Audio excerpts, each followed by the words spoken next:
Welcome back, everybody. Thanks for hanging out. Thanks for waiting for me. This is the last chunk. No more breaks until we finish this. Oh, man, I fucking left my water out there. Oh, wait, no, here's some. Yeah. I got some yesterday's water. Oh, yeah. Medium. Tastes like plastic. Well-aged water there.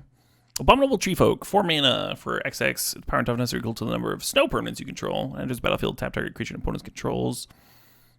Doesn't untap during the controller's next untap step. Yeah, this is another standard unplayable. Pretty good limited card. So it's always a 1/1, because it is itself a snow card. And then I assume if you're drafting this, you have an incentive to draft more snow permanents, snow lands, all that stuff. And, I mean, it doesn't have to be more than a 2/2 to be absolutely fine. And if it's ever better than a 2/2, you're looking at a pretty good card. Standard unplayable? Yeah, I meant constructed unplayable. You know what I meant. Chillbringer? Yeah, I mean, it's no Chillbringer because it doesn't have fucking flying, but still. Costs 1 less. The ceiling's higher. Cloud Shredder Sliver. 2 mana for a 1/1. Sliver creatures you control have flying and haste. And holy shit, is this card a bomb. This card is a reason to play slivers, not just in limited, but in constructed as well. Those are, usually a sliver is like, you can have 1 relevant thing. This sliver is like, you get 2 things. So this, every time Wizards makes a card that's actually 2 cards, that card's really good. So like Lodestone Golem, before Lodestone Golem, people were playing Juggernauts and fucking tax effects. And Lodestone Golem was like, I'm going to just be 2 of those. I'm going to be those mashed together. And then for some reason, people stopped playing Juggernaut. It's like everyone just wanted to play the really way better card. And the cards like have like inherent card advantage then, right? If one thing is actually 2 things, it's like everything. It's like a fucking miniature cryptic command, but as a sliver. Anyway. Goats you control have flying and haste. Are you talking about for limited? Yeah. All those. But I mean constructed. Like modern and legacy. This card is great. The only downside to this sliver is that there is overlap between one of the already good slivers. The Gale Rider sliver is like one of the better constructed slivers we've had, and so now there's like overlap with flying. But if you wanted to not go 5 colors, if you just wanted to play like Naya slivers or something, card's real strong. Jim Hyde sliver got haste. Yeah, no, that's real. That's relevant. More consistency. Yeah, you usually don't want your slivers to overlap that much. Usually because then there's going to be draws where you have multiple of the same thing. You know what I mean? You really want them to give each other abilities.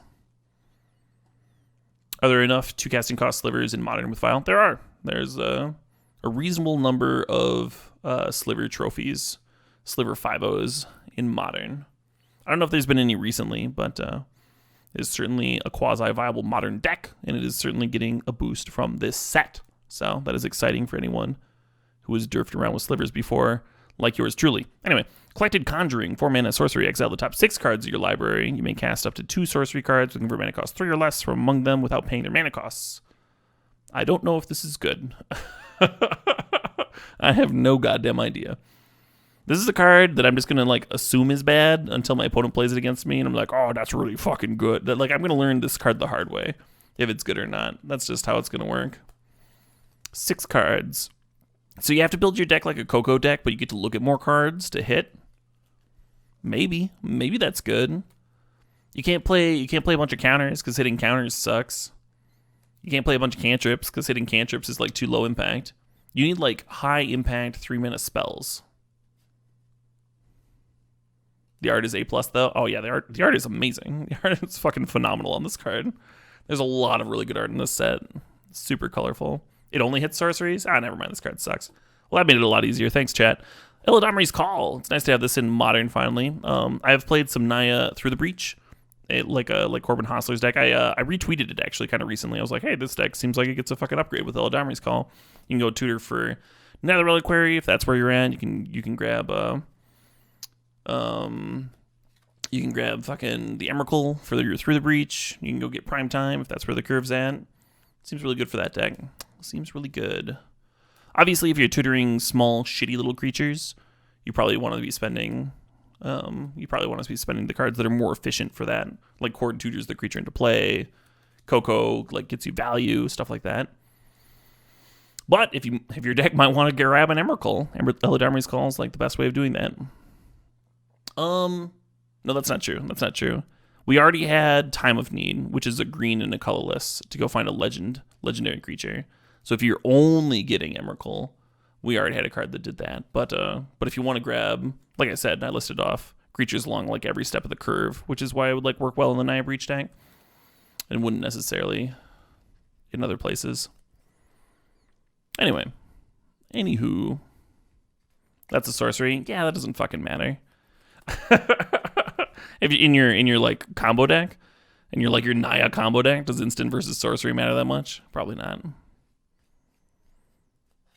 Why does Through the Breach need to be need an instant to set up this Through the Breach? Like, probably not. Probably just don't. I don't think that difference matters. Etchings of the Chosen. Yeah, this card's sweet. 3 mana. Enters the battlefield. Choose a creature type. Creatures of the chosen type get +1/+1. Or you can sack a creature of the chosen type. Target creature you control gains indestructible until end of turn. So it's an anthem for whatever the fuck you want. And then you can make some creatures indestructible. It's a sweet card. Will it see a lot of play? Probably not. We have a lot of anthems around already. It doesn't come with a body. It's not viable. Goat support. Yeah, that goat support going. It does not buff opponent's creatures. It says creatures you control of the chosen type. Yeah. Fallen Shinobi. Oh, I haven't actually read this card. 5 mana for a 5/4 ninjutsu 4. When it deals combat damage to a player, that player exiles the top 2 cards of the library until end of turn. You may play those cards without paying their mana costs. Oh, that's fucking sick. That's fucking sweet. Oh man, I like that ability a lot. I mean, you don't have to pay their mana costs, right? It's just fucking free value. It's free real estate.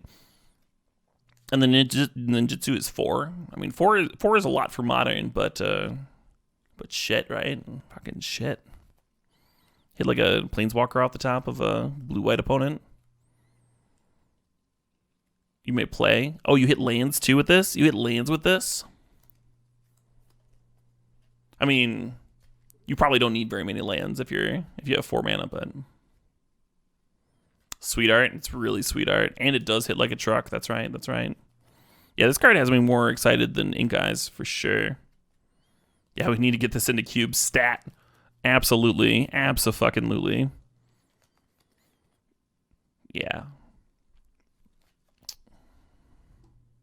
All right, the first sliver, 5 mana, 7/7 Cascade. Sliver spells you control of Cascade. Pretty neat, pretty zesty. Works with the 7 mana fucking all creature types card from that we started the set review with.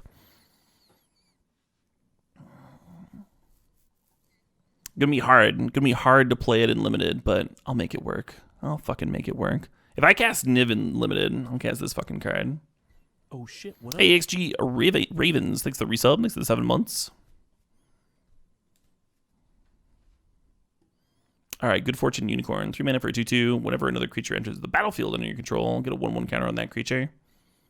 Cool. Kind of fillerish. Hagak, Arise in Necropolis. 7 mana for an 8/8. There's a lot of colorless fixing in this format. Oh, that's fair. That's fair. It only cascades into 1 sliver itself. Yeah, I mean, it's not in play yet for the new sliver to gain cascade, but the sliver you play after the first sliver is going to cascade. You're going to start juicing things up. But combos, oh, you're talking about like for persistent stuff? I guess. I never liked those decks. I'm not the first person. I'm not the best person to talk to that, but you're right. I mean, people have played like the fucking 5 mana. Was it 5 mana 2/4 or whatever?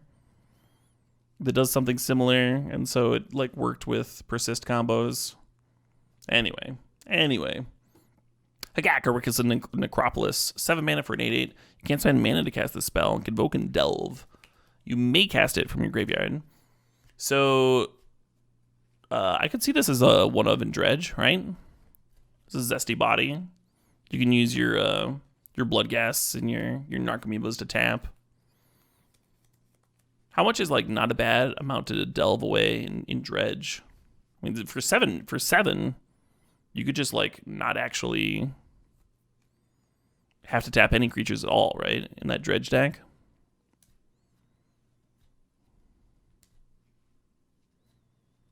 It's the most future sight, non-future sight. Narcomoeba doesn't help casting it. Yeah, it does. And it's got Convoke.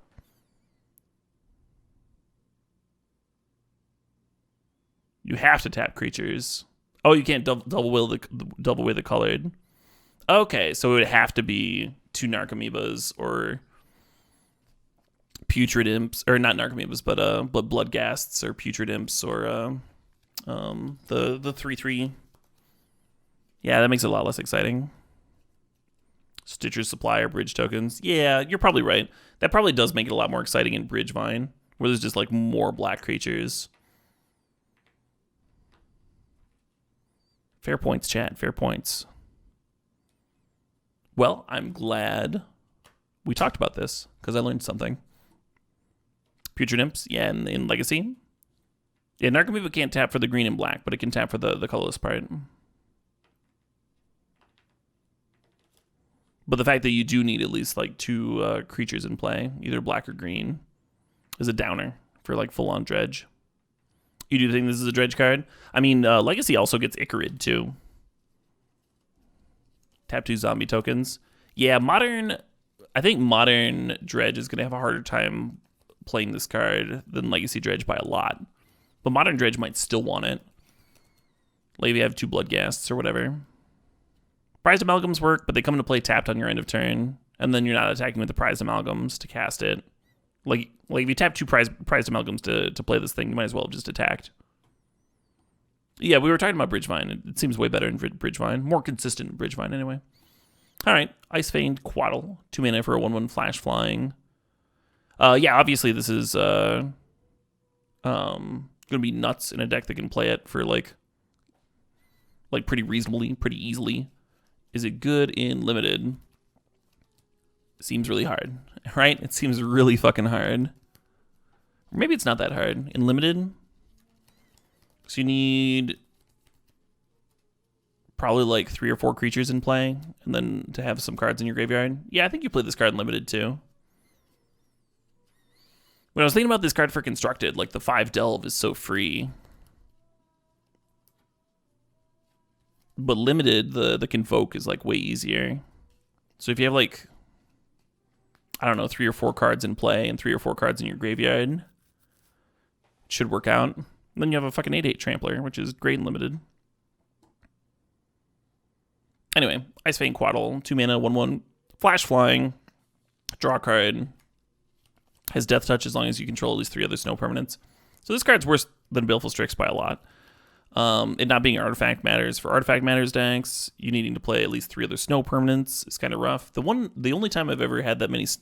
Actually, there's 2 decks that I've played in Modern that have had that many snow permanents, where this would be a good card. Neither of them had forests, right? I've played Jeskai Swans with Skred to pop the Swans, which is sweet.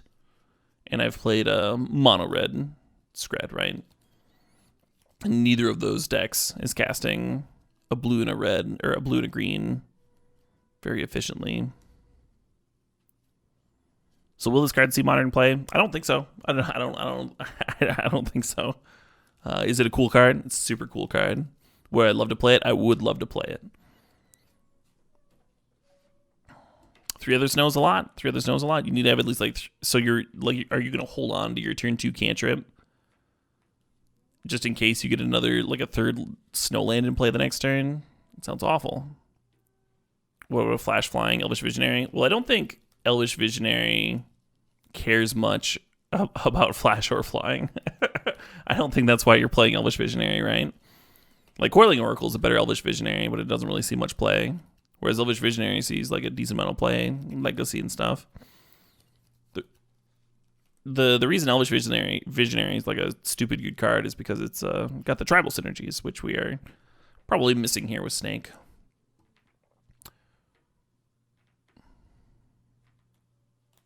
Maybe like Sultai Ninjutsu. Maybe you can make that work. Just rebuy this card over and over, draw some more cards. All right, Ingenious Infiltrator, 4 mana, 2/3, Ninjutsu 2. Whenever a ninja you control deals combat damage to a player, draw a card. Sweet.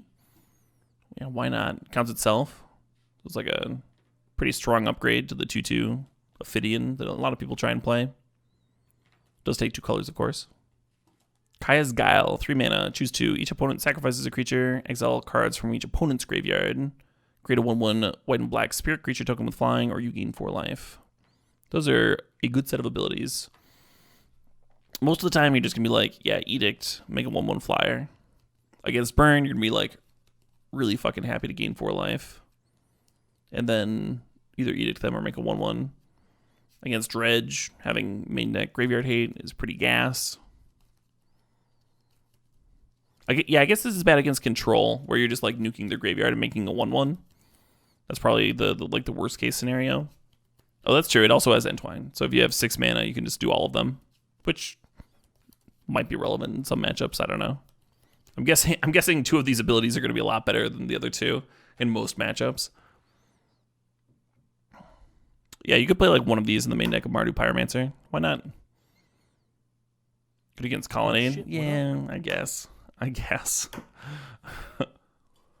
Leviathan 303 thanks for the resub, thanks for 11 months. I suppose like a value way to get rid of Snapcaster isn't the worst either, right? Like have them snap their Snapcaster and make a 1/1 flyer is better than like having to use an actual removal spell on a Snapcaster. Can't complain about that. Cast Dissident Mage. This is a card that I've seen people dick around with in Legacy. 4 mana for a 3/4 flyer. During each of your turns, you can cast an instant or sorcery from your graveyard. If a card was cast this way, it would be put into your graveyard, exile it instead. Yeah, I mean, like I said, people fucking dick with this card in Legacy sometimes. I'm happy that there's a non-foil printing, so people can actually like play the card in tournaments. I think people were playing it in tournaments and then like using like a proxy, so they like show the judge like, no, I really own this card, and like the judge gives them a proxy, and that's how it worked because like all the printings beforehand were like super warped. But now I'm like excited to dick around with it. It's cool. You don't know what you're doing in Modern where you can resolve a 3/4 and not do anything with it. Well, you are doing something with it. You're going to need, during each of your turns, including the turn that you play it, you can cast an instant or sorcery from your graveyard, right? So all you need is 7 mana, and you can play this card and flashback Kolaghan's Command the same turn. Hell yeah. Hell yeah. And then 5 mana, you're flashing back like a Fatal Push or a discard spell or a Lightning Bolt or what have you. Cantrip, why not? Which is pretty reasonable. So you're talking to somebody that's played Nicol Bolas, the 4 mana creature, and Nicol Bolas, the 7 mana planeswalker, to good effect in Modern before. So it's gonna be pretty hard to get me off of this card. It's gonna be pretty difficult. I think this card's sweet. Lava Ballad, but is Kess playable? I mean, I'm gonna be playing it. I don't know what other. The issue with Kess is that Grixis control is not very good right now. The issue with Kess is not that it's not good enough. This is a very powerful card, and it will take over games. There will be times when Grixis control is better, and Kess will be a pretty fucking good one of in those times. Exactly, Eurobo. She is playable because I will play her in my deck. I don't know what else you want me to say. Is she gonna dominate Modern? No, that is not what this card is going to do. Super powerful, very powerful card. Very powerful card. Lava Belly Sliver, 3 mana for a 2/2. Sliver creatures you control have when this creature enters the battlefield, it deals 1 damage to target player or planeswalker, and you gain 1 life. Okay. Alright. That is an ability that adds up over time, especially if you get 2 of them down, huh? Yeah, again, limited rule. Play every sliver you get. Play every sliver you can. But probably not a constructed all-star, huh? Lightning Skelemental. I saw this card. 3 mana, 6/1, trample haste. Deals combat damage to a player. They discard 2 cards. So it's a blightning. Ball Lightning here. It's a little bit better than a Ball Lightning. Real similar, a little bit better. What a Bloodbraid Elf Cascade, right? If your opponent's tapped out and you get to just fucking 9 them and they discard 2 cards. How savage would that be? And then you just like Kolaghan's Command it back. just skelemental them every turn. I don't know. Comparable to Blightning. Oh no, it's twice as much damage, right? Double Coco hit. Yeah. Unearth, get him. Yeah. Yeah, it might be like kind of pie in the sky. Same as Unearth, right? And you start thinking about like all the good situations that the average situation just isn't quite good enough. All right, Munitions Expert, 2 mana, 1/1 flash. When it enters the battlefield, you can have it deal damage to target creature or player equal to the number of goblins you control, and it of course is a goblin, so it's always doing at least 1. This card might be better than Gemholm Incinerator. Gemholm Incinerator draws you a card, but this card's a lot better with Aether Vial. And it's gonna be doing 1 more damage than Incinerator. And it's another body to like sack to random stuff or pump. So yeah, I think it might be better. Jim Davis hates this card, does he? That's fine. Can be countered. In your Aether Vial Cavern of Souls deck, you're worried about counters? Come on. Gem Palm doesn't hit walkers. Yeah. I mean, the downside to not having Gem Palm is that you're not drawing a card. You're not getting your value. But this card definitely has its upsides. It is a hell of a Necrotal. Nature's Chant. Destroy an artifact or enchantment. Hybrid mana. Cool. Reap the Past. Green, red. X. Return X cards at random from your graveyard to your hand. Exile, Reap the Past. That's some good value. Right? Just rebuy your whole fucking graveyard halfway through the game. Is it constructed playable? Probably not, no. But yeah, good value. Rot Widow Pack. 4 mana for 2 or Reach. Exile a creature card from your graveyard and get a 1/2 Spider with Reach. Then each opponent loses 1 life for each spider you control. Oh man, so you can actually just sit there, never attacking, and just slowly drain them out with spiders. That's the best. That's the fucking best win con. Ruination Rioter. 2 mana for 2/2. When it dies, you may have it deal damage to any target equal to the number of lane cards in your graveyard. Oh, is that modern playable? Just with like a pile of fetches and stuff? How much damage would this card have to do when it dies to be modern playable? How much damage? It's any target too. So it's players, planeswalkers, creatures. 3/4 damage? I think 3/4 damage is real easy in Modern. In Modern Zoo, you're playing more fucking fetches than you're playing actual fetchables. It has to be lethal. Yeah, I think 4-ish is about right. It can be a bear sometimes. Maybe you have a deck that's like pretty good at sacking it though. Like Jund Sacrifice with Carrion Feeder. Could be a pretty legit card. It's a human. It is a human. Humans though, the issue with humans in this card is that you're not filling up your graveyard with lands with humans. This is why I mentioned Zoo instead. You want like a lot of fetches, I think. You want this card to like naturally be hitting for 3/4 plus. You love the art for Soul Herder. It's really good. And, oh, it's another Seb fucking clearly, right? 3 for a 1/1. Whenever a creature is exiled from the battlefield, get a 1/1 counter on it. And at the beginning of your end step, you may exile another target creature you control and return that card to the battlefield under its owner's control. So this is a card that's like pretty sweet to play unlimited. You're going to find a combo with it. It's going to be real sweet. You're going to combo off. Your opponent's going to be real sad. Not modern playable. Thundering Djinn, 5 mana for a 3/4 flyer. Good limited stats. Whenever it attacks, it deals damage to any target equal to the number of cards you've drawn this turn. Good limited ability. Unsettled Mariner, 2 mana for a 2/2 changeling. This card is every creature type. Whenever you are permanent you control becomes the target of a spell or ability and opponent controls, counter that spell or ability unless its opponent plays 1. This is a rare. I don't know. I think this is a rare because it's a 2 mana 2/2 that's every creature type. I guess. I don't know. I don't know. Blue White Goat, yeah. Coward Tribal. Days on a Stick? Yeah, kind of. But it's the days they know about. You think Humans needs this card? Do you? I don't know. I don't know. I have no idea if this card is playable or not. Oh, I didn't. That's true. I didn't read Thundering Jin's terrible flavor text. It strikes like a bolt from a brainstorm. Yep. Nope, that is bad. A little heavy-handed. How close to another Thalia is it? Not that close, right? Like, you're not... Like, your opponent has a removal spell for the Thalia. The Thalia is probably already dead, right? Like a Fatal Push or a Lightning Bolt or whatever. They're just like, yeah, get that shit out of here. And if they have a Sweeper, they just don't care about this card at all. It's not like a Thalia effect. If they're playing a combo deck or something, they just don't care at all. Yeah, the more I think about it, the more I don't think this card's good. At least not in Humans, but I don't know. Maybe some shittier creature type wants it more. It does stack in multiples, unlike Thalia. That's true. That is true. And you do get to see the opponent's hand, so you know if like cloning it is good. I just don't think it's going to have the power level. All right, Wrenn and 6. This card's seen a lot of hype.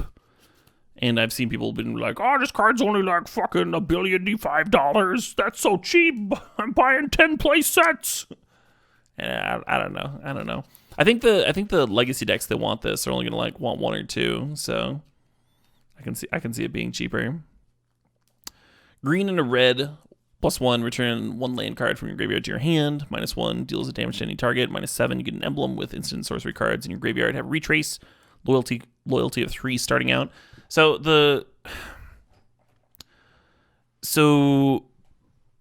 there are decks in Legacy and Modern that play for fucking Life from the Loams. And those decks are very designed to be Life from the Loam decks.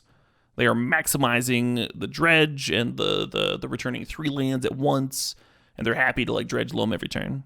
Those decks are like lands and dredge, like Modern Dredge, are very, very good Life from the Loam decks. Those decks are not going to want this card. This card is not really doing what those decks are designed to do. This card fits where basically anytime you saw someone play like a single loam in their sideboard for value, that's where Wrenn and 6 fits in. So like Rug Delver is a deck that could play this card as a one-of. Probably not more than that, right? Because they want blue cards to pitch to Force of Will, right?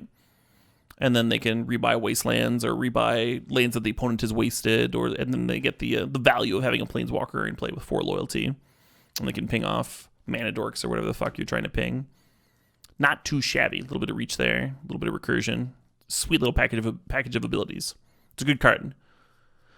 Another card that could use this in Legacy is the I'm not seeing chat, so someone might have mentioned this already, but the Dak Faden 4-color deck could probably take advantage of this card. Good value, good removal on top. It's probably better than loam in that deck. Maybe not. I don't know. When you loam with that deck, like you have 3 cards, and then you get 3 cards back, and then if you Dak target yourself, you can like loot away the land. So like loam works pretty well with Dak specifically.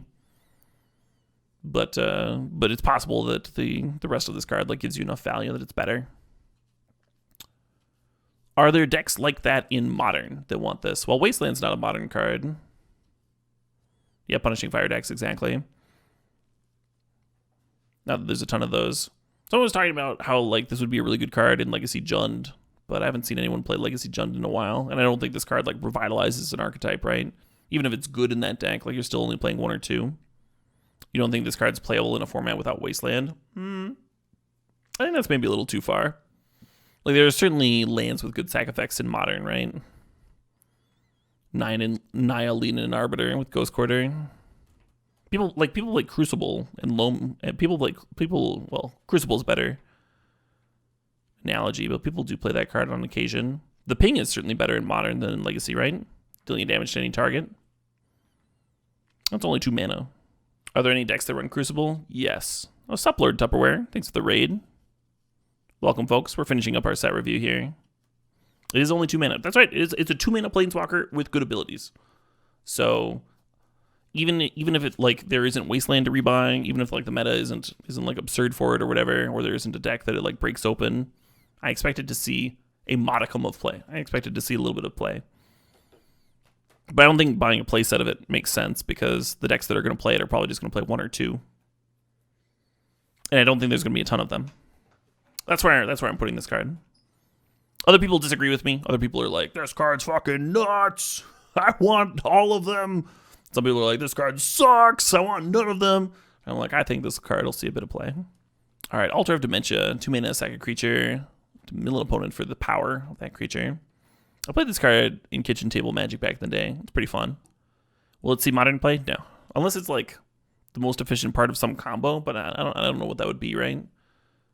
Yeah, I don't see it. Fucking play it in Dredge and like sack your amalgams to self-mill. God, that's derpy. And not good. Morphous Axe. 2 mana. Equipped creature gets +3/+0 and is every creature type. Oh shit, what up? Hey, LazyMan32, thanks for the sub.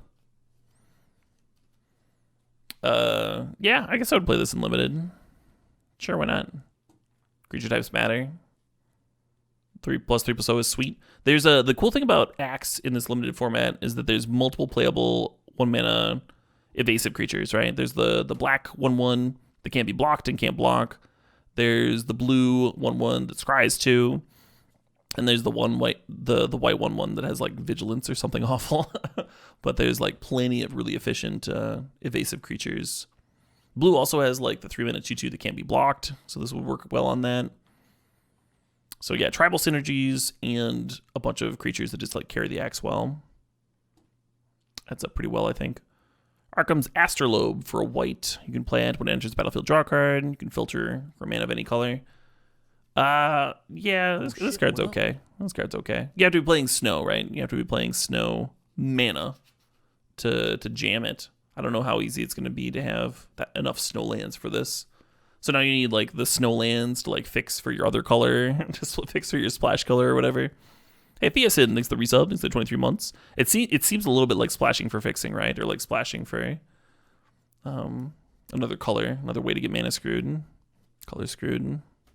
On the other hand, if you're playing like the snow matters, yeah, snow covered basics are in the set. I think you need to draft them though. On the other hand, if you're playing like the snow matters cards, it is a cantrip that's a snow permanent, and you're probably trying to draft all the snow lands you can anyway. So it's probably really good in those decks. Some of them like care about quantity. Birthing Boughs, 3 mana artifact, 4 mana tap, create a 2/2 colorless shapeshifter creature token with changeling. Yeah, this is a card that's like pretty sweet. Like the longer you live with this in play and limited, the better it's gonna be. And the fact that it's a shapeshifter token is also pretty awesome because there's so many creature type matters cards. If the format's really fast, it might be too slow. It might just suck, but I don't think the format's gonna be that fast. I don't know. It's hard to tell without playing it. Farmstead Gleaner, 3 mana for a 2/2. Doesn't untap during your untap step. Untap it by putting a 1/1 counter on it and 2 in the untap thing. I guess this card's okay. I don't know. The first turn you attack with it, it's actually like a 3/3, right? It's like you serve, and they can't block it with a 2/2, or you untap because it's tapped to attack. 11 mana for 2 2/2s is a lot. Yeah, I guess with the bows. But like, if you're just making a 2/2 every turn when you have nothing better to do, well, that's pretty amazing. 4/4 in theory. Why would it be a 4/4 in theory? It doesn't enter play tapped. The first turn that you attack with it. You're talking about the Farmstead Gleaner here. It'd be a 3/3 first turn. But then like slowly grows, scales well. Could like very slowly trudge away with the game. Fountain of Ichor, 3 mana artifact, add 1 of any color, noise. 3 mana becomes a 3/3, also noise. This is the kind of mana rock I like putting in my limited decks. It's like still a useful card if you're flooding out, and then it helps you fix. Pleasant, pretty pleasant. Icehide Golem. 1 snow, 2/2. So you could technically have a turn 1 Isamaru in this format. Man, maybe they're trying to make a snow deck playable and constructed. I don't think a fucking snow golem does it, but Lesser Masticore. 2 mana for a 2/2. Put 2 counters on this turn 6. What counters? You're talking about Farmstead Cleaner? What? I don't know what card you're talking about. Do I want to build a snow deck? Oh, you're doing it like the song? I do not. No, not really. All right, Lesser Masticore. 2 mana for a 2/2 as an additional cost. To cast it, you discard a card. So it's a throwback to the old Masticores, right? That had discard involved. 4 mana, deals 1 damage to target creature, and then has Persist. Yeah, decent, huh? Not a constructed card. Doesn't match up to Walking Ballista. I have a limited house, though. Can you untap with Summoning Sickness? Fuck, I don't know. I don't know how much it matters. I don't think it comes up very often, but with the weird untap symbol, I would imagine not, but I don't know. Yeah, you can't? Okay, cool. Yeah, the Mox is bad. I can't imagine a deck that would want to play it. So I'm just going to say it's bad, and we're going to move on. Scrapyard Recombiner. Yeah, so like if you're having trouble like realizing why the Mox is bad, when Lotus Bloom comes off of Suspend, it gives you 3 mana. So it does nothing on those turns that it's suspended, and then it does nothing if you top deck it. But the turn it comes off of Suspend, it gives you 3 mana. Very similar to like a Dark Ritual or whatever. So if the turn that it comes off of Suspend, you're trying to kill your opponent anyway, it's very similar to having a Black Lotus. With Moxes, it's a little bit iffier, because a turn 5 or turn 4, whatever you get this fucking Mox, whenever you finally like get this thing off of Suspend, a Mox probably sucks. It's like a weird rampant growth, right? That just takes a little too long to actually get into play. +1 mana on turn 4 is way different than +3 mana on turn 4. A bad Search for Tomorrow is a good way to put it. All right, Scrapyard Recombiner, 3 mana for a 0/0, modular 2. Second artifact, search your library for a construct, reveal it, put it in your hand, then shuffle your library. There is some good constructs in Modern. Absolutely, abso-fucking-lutely, and it has modular 2. It's not the worst. Yeah, so I don't know if I would play this in anything that's like currently played. There are certainly decks that are playing constructs already that value modular, where it could maybe fit, but 3 mana is like kind of a lot for those decks, but like kind of not at the same time. So I don't think this card breaks anything or whatnot. But at the same time, if this card sees Modern play, I will not be surprised. I'd be the least surprised with this set of abilities. Sword of Sinew and Steel. Yeah, in both Mox Tantalite, I wouldn't play it in Limited either. I would just play another land. Just play another goddamn land. Oh, the one place you could play Mox Tantalite in Limited where it's like way better than a land is if you're trying to play those 5-color nonsense decks. If you're trying to play, I don't know, like that fucking 5-color sliver or something like that. And at that point, like just like any kind of 5-color fixer is like pretty good. But if you're playing like a 2 or 3 color deck, oops, I went too far. If you're playing a 2 or 3 color deck, you probably don't want to play the Mox. You'd probably rather just play another land, because you'd like top deck it in the late game and it sucks. All right. Is it good enough in Restore Balance? Is Mox Tantalite good enough in Restore Balance? Probably not even then, but I don't know. Even 3 color? Yeah, probably not. Probably don't want to play that in 3 color. Would probably rather just play another land in 3 color. It's not like this format's short on fixing, right? You usually don't want to have to wait 3 turns to play your card. Sword of Sinew and Steel. 3 mana artifact equipment. Equipped creature gets +2/+2 and has protection from black and red. That's relevant. So there's some relevant colors. When it deals combat damage to a player, destroy up to 1 target planeswalker and up to 1 target artifact. I saw a lot of people shitting on this card. Like, this is the worst. If you can hit someone, you could probably clear a planeswalker. I'm like, yeah, I don't know. Still getting hidden. I guess War and Peace used to do something real similar to that. Back when it could redirect to planeswalkers. That's basically what it did. It was like on hit. You'd kill a walker, pressure a walker. It was like the main reason to use it. Beside the protections. The thing is in Modern, swords aren't good. All of them. Like Sword of Fire and Ice is not good in Modern. There's just too much random artifact removal. Like there's too many main deck Cooligan's commands and like random shit like that. You're just dying too fast to actually play an equipment and equip it and have the protection matter and get the value off the sword hits and stuff. So the abilities almost don't matter.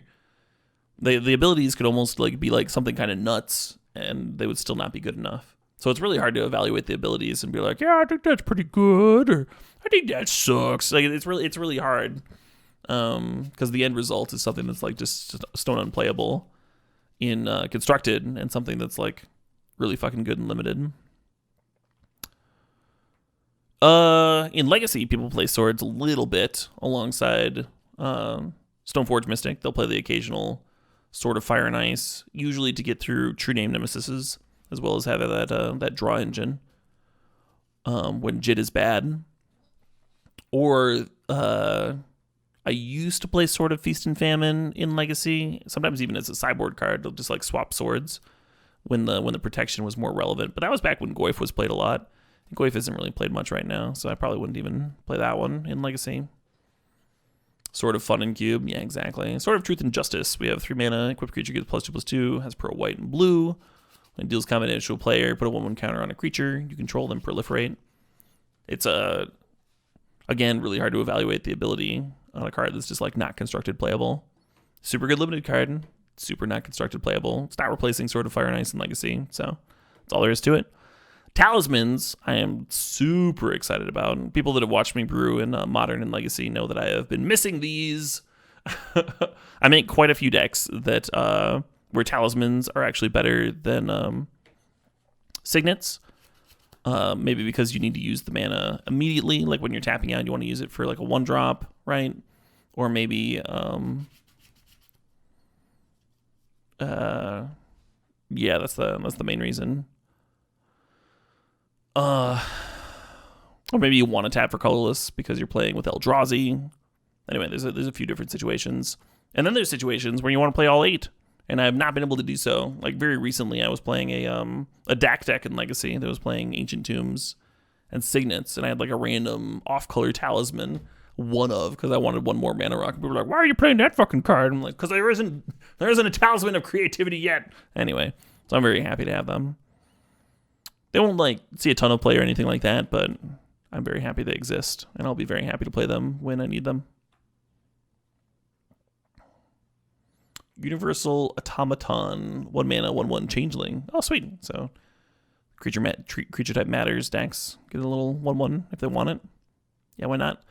Barrenmoor, cycling land, sweet.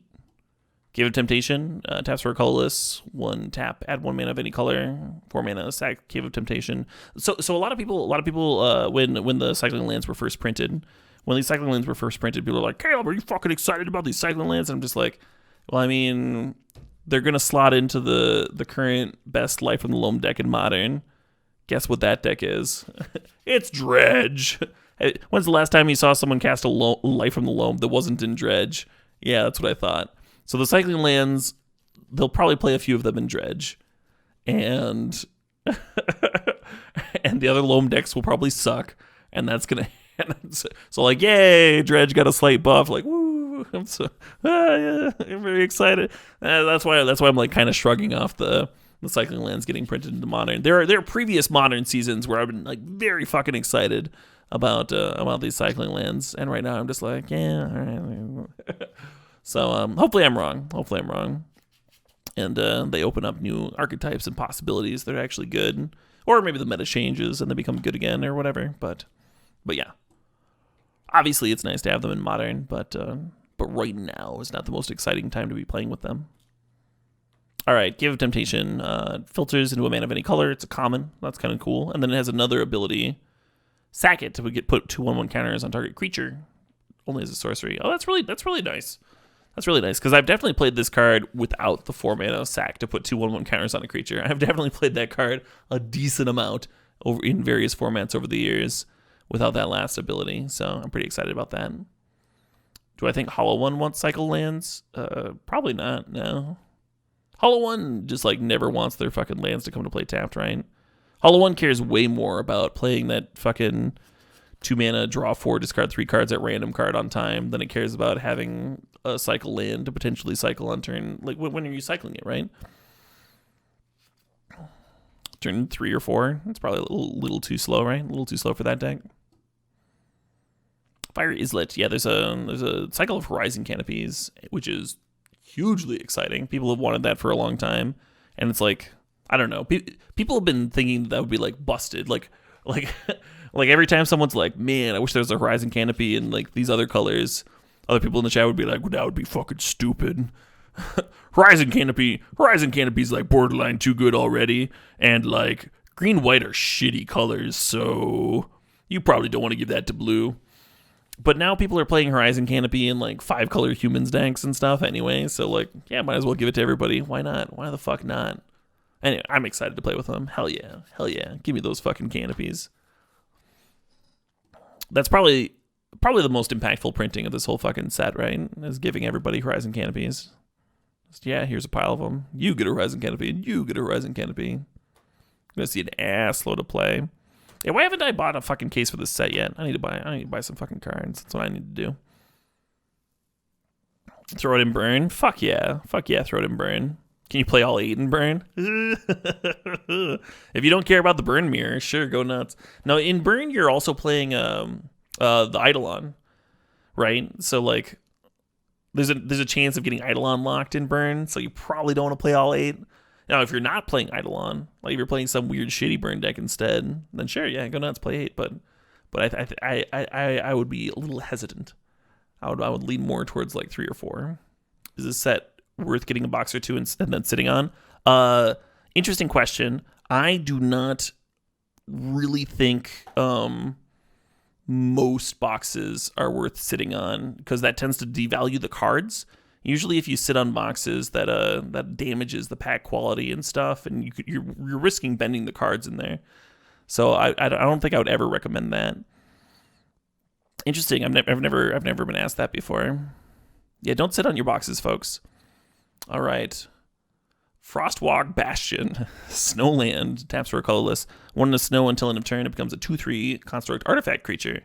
It's still a land. Whenever it deals combat damage to a creature, tap that creature and doesn't untap during its controller's next untap step. Not a bad little creature land. Especially at uncommon. If you're doing snow shit, this is sweet. It's a snow land too. Yeah, fucking deal, right? Hall of Heliod's Generosity. Legendary land. How early would you pick this? How early would you pick Frostwalk Bastion? I think if I was drafting Snow Matters, I would take this over like a pretty reasonable non-snow creature. And probably like a pretty bad removal spell for sure. 5th or 6th. I could see maybe even taking it earlier than that. But yeah, probably. First pack, 5th or 6th for sure. You would first pick it if you're set on forcing snow. Yeah, I mean, if you were set on forcing it. But I think if you went like first pick snow card matters, second pick snow card, I don't think third picking this card would be out of the question at all. Anyway. Hall of Heliod's Generosity. Legendary land, taps for a colorless, 1 in a white, put an enchantment from your graveyard on top of your library. Oh boy. Can't wait for this card to show up in cubes where it doesn't belong and have my chat wonder why I'm not playing it. The Stronghold of Theros' Light. Yeah, this card sucks. I think they just wanted to like compliment Academy, right? They just wanted to compliment for it for like EDH players. Lonely Sandbar. Oh man, it's all lonely. Fucking the Tom Hanks of sandbars here. Boom. Prismatic Vista. Full Rest Stronghold. Yeah, talking about other cards that suck. Prismatic Vista. Pay 1 life. Sack it. Get a basic land card and put it on the battlefield and shuffle your library. So, the cool thing about Vista is that it gets wastes. So in your Eldrazi deck, you can more reliably play around Blood Moon. Kind of nice. Or if you wanted to have shuffle effects in your waste stack, or like if you're playing red Eldrazi, if you're playing like colors with your Eldrazi deck, you actually have a fetch. You actually have a fetch that can get your wastes or your missing color. So this is going to add a lot of consistency to those decks, which is pretty nice. You're opening up a lot of build paths by printing this card. You think there's 0 reasons this is rare? I don't think that's true. There's a lot of fetch lands that are rare. Pretty much every EDH deck's going to want one, right? Every deck is like, it's like 3+ colors. I think that's totally legit. Or in back to basics decks. Oh yeah, that's true. If you're playing like back to basics and Brainstorm and Legacy, you probably want 4 of this. Searches for snowlands. You know what else searches for snowlands? Normal fetches. normal fetches also do that. And then we got the snow-covered basics here. Not too shabby. I prefer the old school snow-covered lands. I think they look really cool. I like the old border. The old snow-covered island I actually have an artist proof of, and it looks real sweet. I got him to do a colored painting on the back, and it's great. It's like one of my favorites. Then Flusterstorm's the buy a box promo, so that's legal in Modern now. A lot of people have been like, "Oh, this card's nuts in Legacy. It's gonna ruin Modern. It's gonna be so good in Modern." It's like this is probably gonna be okay in Modern. There's a lot less counter battles in Modern, right? There's a lot more creature decks. Like you're probably not mean decking Flusterstorm, right? Like your opponents are like playing Vile. Vile sees a lot more play. Sideboard card. Yep, sideboard card. And I mean, are you playing this over the new negate? There's only so many counters you can play, right? There's only so many counters you can play. Maybe worse than Spell Pierce, right? I mean, Flusterstorm's always maybe worse than Spell Pierce. You think these snow-covered lands are ugly? I kind of like the forest. It's a little atmospheric there with the fog and stuff. But I mean, I told you I already like prefer the old school ones. It's gonna take a little bit for me to like get used to these being snow-covered lands, to like recognize them as that. But I don't think they're the worst. Why is Flusterstorm 255 out of 254? Because it's the buy a box promo. It's not going in any packs. Right. So yeah, a lot of people were nuts about Flusterstorm, but I don't think it'll be that nuts.